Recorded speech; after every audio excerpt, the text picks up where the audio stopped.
Oke, baiklah teman-teman, pada video kali ini saya akan menjelaskan suatu topik yang mungkin berbeda dari topik-topik sebelumnya yang kami bahas di dalam channel ini. Oke, baiklah teman-teman, pada kali ini saya akan menjelaskan tentang psikologi remaja. Psikologi remaja yang mengarah ke gangguan mental.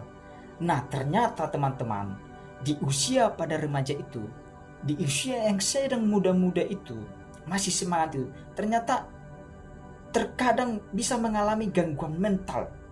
Nah, apa itu penyebabnya? Saya akan menjelaskan di dalam video kali ini.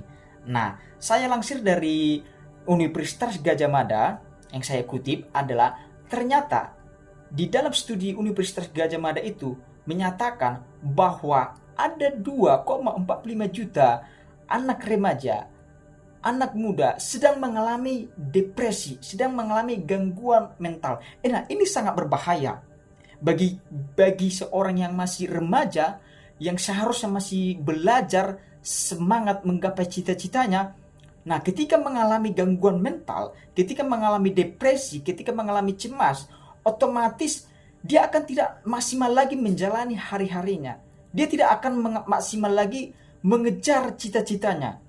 Walaupun sebagian ada yang menggapai cita-citanya, tetapi dia tidak bisa menikmatinya dengan utuh. Nah, itu bahayanya. Ya, ketika seorang remaja itu mengalami depresi, gangguan mental dengan cemas itu. Nah, saya akan menjelaskan ada 5 yang menjadi penyebab utama si remaja itu mengalami depresi.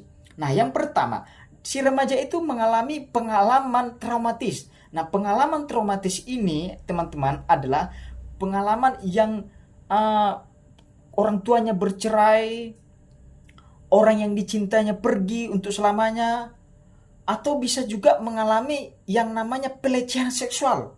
Nah, karena kenapa? Di usia pada remaja itu yang bagaimana otaknya itu sedang disusun tersistematis dengan yang baik-baik, yang positif. Nah, ketika mengalami perubahan suatu yang sangat negatif, contohnya pelecehan dan perceraian itu. Nah, tiba-tiba otaknya itu berubah.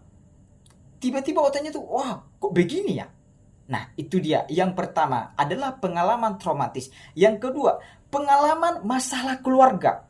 Nah, masalah keluarga ini yang saya akan jelaskan adalah yang bagaimana masalah keluarga ini di dalam keluarga itu tidak mengalami yang namanya hubungan harmonis, tidak mengalami yang namanya suatu kedamaian dalam suatu keluarga itu.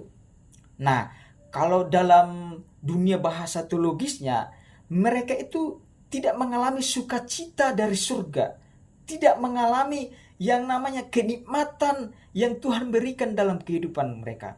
Karena kenapa?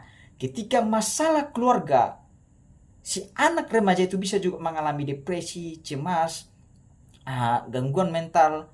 Karena kenapa? Yang seharusnya yang diharapkan si anak remaja itu adalah supaya keluarganya itu baik, supaya keluarga itu mengalami kedamaian, supaya keluarga itu mengalami sukacita. Tapi kenapa?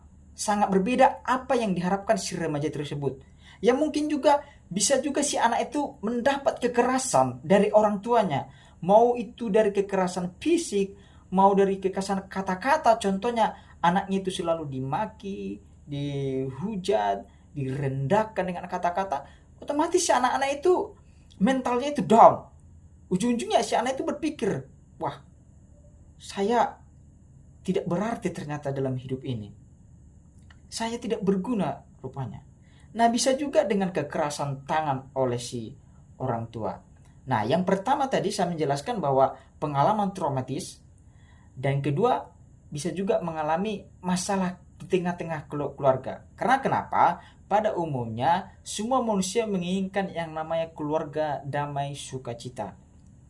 Yang ketiga, genetik. Nah, teman-teman, ternyata selain masalah traumatis, selain masalah keluarga, ternyata ada juga masalah genetik. Nah, tidak tertutup kemungkinan mungkin orang tua atau nenek kita sudah mengalami atau dominan sering depresi, sedang cemas. Nah, ini akan terjadi turun-temurun kepada kita.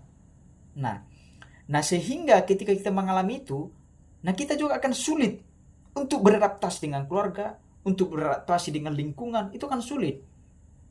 Bahkan sering menyalahkan orang lain. Yang keempat adalah dia sedang mengidap suatu penyakit. Mungkin dia mengidap penyakit diabetes, kanker, atau mungkin penyakit-penyakit yang membuat dia down atau membuat dia semakin cara berpikirnya tak kacau. Contoh, ketika seseorang itu mengalami satu penyakit kanker atau diabetes atau yang mungkin umurnya sudah ditentukan oleh dokter, otomatis dia akan berpikir. Nah, ketika dia memikirkan masalahnya itu, ketika dia memikirkan masalah penyakitnya itu, dia akan tentunya cemas. Dia akan depresi. Dia akan selalu memikirkan itu. Makanya ada sering kita lihat atau kita dengar bahkan di TV-TV juga kalau kita nonton sinetron, ketika seseorang itu mengidap satu penyakit yang membuat dia akan kehilangan nyawa, itu akan sering dirahasiakan, betul? Karena kenapa? Supaya jangan dipikirkan yang si pengidap penyakit itu. Nah, yang terakhir teman-teman, yang kelima, bisa juga karena pemakaian obat-obatan terlarang. Nah, ketika si remaja itu memakai obat-obatan terlarang, contoh narkoba atau apapun jenis narkoba itu, ketika si remaja itu memakainya, otomatis akan mengalami suatu gangguan mental atau urat-urat sarafnya itu tentunya sudah putus. Nah, ketika urat-urat sarafnya itu sudah putus, ujung-ujungnya berpikir saja tidak utuh, memikirkan yang baik-baik, memikirkan yang positif, tidak akan mampu lagi. Itu dia kalau dia sudah memakai obat-obatan terlarang, dan tidak tertutup kemungkinan juga